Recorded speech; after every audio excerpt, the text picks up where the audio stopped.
Bildutik, PNV eta PSek zuzentzen duten udal eta foru gobernuek Santa Teresa konbentua horixe ikastolari ez ematea erabaki dutela irmoki salatu behar dugu.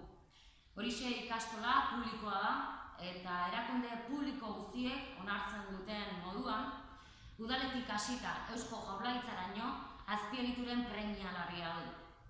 Izan ere, Zuloaga eta Urguleko eraikinak txikiak geratu dira, gero eta ikasle gehiago izen ematen ari dira, eta beraz ikastola instalazio berriak behar ditu.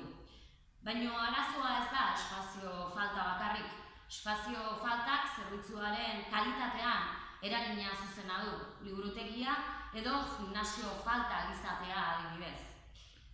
Ezin dugu ahaztu gure seme-alaren hezkuntza eskubideari buruz hitz egiten ari garela.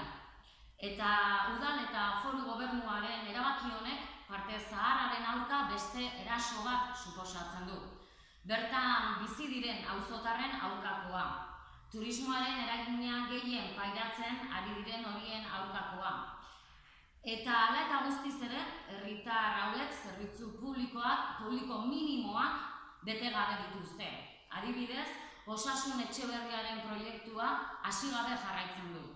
Bretxan, auzoak eta behar dituen zerbitzu publiko berriak bertan kokatzeko, aurreko gobernuak diseinatutako proiektua bertan bera utzi du Eneko Goia alkateak. Eta proiektu berrian 800 metro karratu gehiago ebantzen zaizkio osteleritzari, non eta saturazio handia duen eremu honetan, auzoko bizilagun eta haurren beharren kaltetan. Eta gutxi balitz, orain, jakin izan dugu, Santa Teresa konbentua ez dela erabiliko horixe ikastolak dituen premia larriak asetzeko. Argi dago beraz, Eneko Goia ez dagoela prest Alde Zaharreko auzotarrek dituzten oinarrizko beharrak asetzeko. Eta jokabide honen aurrean, nahikoa dela esateko garaia dela uste dugu. Zentzu honetan, Bilduk bere babes osoa erakutsi nahi die horixe ikastola osatzen duten guztiei eta herritarrei dei egin nahi diegu PNV eta PSek zuzentzen duten udal eta foru gobernuek hartu duten erabakiarekin ez daudela ados adierazteko. Eta erabakia are eta larriagoa da. Kontuan hartzen badugu, orain arte, erakunde publiko guztiek Santa Teresa konbentua horixe ikastolari ematea begionez ikusi dutela.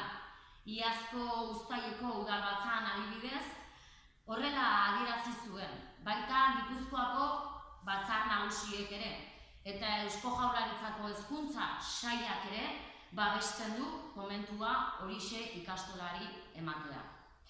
Gure aldetik, Bildutik, Miren Azkarate, hezkuntza zinegotzi arduradunari, behin eta berriro interpelatu dugu gai honi buruz. Eta beti erantzun digu eragile guztiekin harremanetan zegoela, baita guraso elkartearekin ere.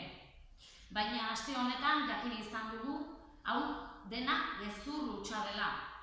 Orain, uda erdian, zubi erdian, abisatu gabe, Santa Teresa konbentua horixe ikastolari ez ematea erabaki du PNV eta PSek zuzentzen duten udal eta foru gobernuek.